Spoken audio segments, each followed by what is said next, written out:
আপনি আইন মন্ত্রী সব কথা জিজ্ঞেস করতেও আপনাকে ভয় লাগে, তারপরেও একদম ব্যক্তি জীবন নিয়ে কি আপনি কিছু বলতে চান? আমি নিজে থেকে প্রশ্ন করব না, আপনি কিন্তু প্রশ্ন করেন, আমার কি জানতে চান আমি আপনার পারিবারিক জীবন নিয়ে জানতে চাই। আমরা কিছুটা জানি, আপনি এর চেয়ে বেশি কিছু বলতে চান কিনা? আমি 1987 সালে ডিসেম্বরের 18 তারিখে বিয়ে করি।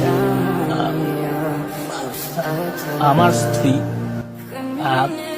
নুরামতুল্লাহ রিনা হক, তিনি 2রা জানুয়ারি 1991 সালে 1 জানুয়ারিতে অ্যাক্সিডেন্ট হয়, কার অ্যাক্সিডেন্ট।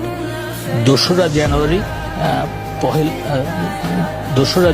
1991 সালে 2:45 ইন্তেকাল করে। আর তারপরে আমি আর বিবাহ করি না, সেটা ঠিক। আমাদের কোনো সন্তান নাই, সেটাও ঠিক। আমি 3 বছর 14 দিন বিবাহিত ছিলাম, আর এখন বিপদ নেই।